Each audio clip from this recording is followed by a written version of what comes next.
You've seen this card 1,000 times, but you've never seen it this close.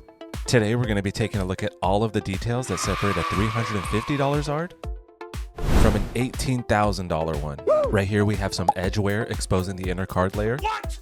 And although it may not be this severe, this is a pretty common defect on vintage cards. No! The Edgewear continues, and the bottom left corner has the same exposed Edgewear with a small lift. No! A PSA 10 would definitely not have that. Oh yeah. So as we continue here along the side, you can see more Edgewear and an exposed holo foil layer. And also if you look towards the center of the card, you can see a scratch under the fire energy symbol. Bruh. You can also see some more scratches along the edge and some paint chipping that found its way deeper into the border. Now I think it goes without saying that a PSA 10 wouldn't have any of these defects. However, if you do happen to have a card that does have some of them, you could still be in pretty good shape, because a PSA 6 just sold for $800. Now I know you can see all those scratches on the holograph, and we're going to get to that later in the video. Right now I want to focus on the continued Edgewear, but we have to point out those two deep scratches. No! One along the portrait, No! and the other on the inner edge of the border. No! Now this corner actually looks pretty nice, and I think it's safe to say the same thing about the top edge. Not bad. That, on the other hand, this is a pretty bad chip. Oh, yeah. You have a very deep scratch along with a deeply pronounced chip, but as we move along, I see some micro chipping on the border, and aside from that, just dirt. Bro, what are you talking about, man? Alright, the rest of the top looks good, and this corner looks okay. Oh, yeah. It does have some edge whitening and a slightly exposed holo foil layer. Now let's take a look at this final edge before moving on to the holograph. You can see some pretty deep scratches on the yellow border and on the red interior. This scratch is huge, it goes across all three. There's also a chipped edge. And based off everything else that we've seen, I'm surprised that this edge is in such good shape. That is an enormous scratch. I have no idea how a card would even suffer that much damage. Maybe at some point, this card was snatched out of somebody else's hand. There are a couple more long scratches along the interior. No! And right before the corner starts, you can see some exposed paper fibers. That corner has a nasty chip. And the bottom edge isn't doing too hot either. There's very consistent Edgewear, along with some surface dirt. And that pretty much sums it up for the front edges and corners. Now let's take a look at the portrait. You can immediately see all the light scratching. And just so you can see how much of a difference there is between a regular LED light and the UV light exposing scratches, here is what the card looks like with the UV light off. And it's still pretty bad, but there are far less visible micro scratches. Here they are side by side so you can compare yourself. Right here around the claw is a great example of the UV light showing the hidden defects. Yeah, baby. And we'll continue to switch back and forth so you can get a good idea of what it looks like with and without the UV light. And that pretty much sums it up for the portrait. Lots of heavy and light scratching, but thankfully no chips like we've seen on other parts of this card. Now on the bottom half you could see a very severe surface chip. But as we continue our examination, all I see is lots of dirt and that large scratch from earlier. Here you can see some specks and also some scratches that indicate there's some surface damage. Here's some more light scratching, and the front of this card is in pretty bad condition. And if you happen to have one that has similar defects, it shouldn't stop you from grading it. Depending on what damage I find on the back of this card, it's very likely that I'm going to send this in to PSA.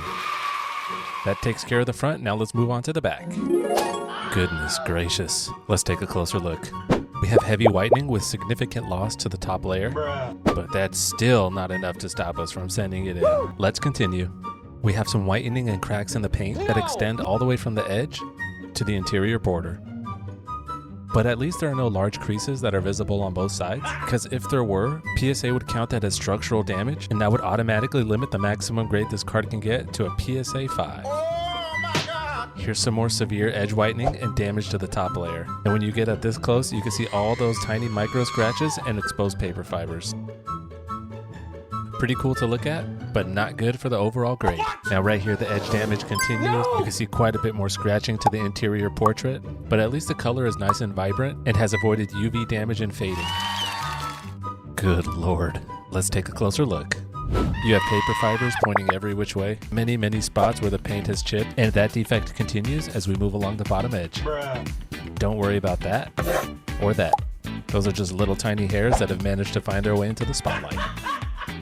So I think it's safe to say that this card is pretty rough around the edges. Oh yeah. And while other Charizards might not be as damaged, they still have some defects, which is why the PSA 10s are so valuable.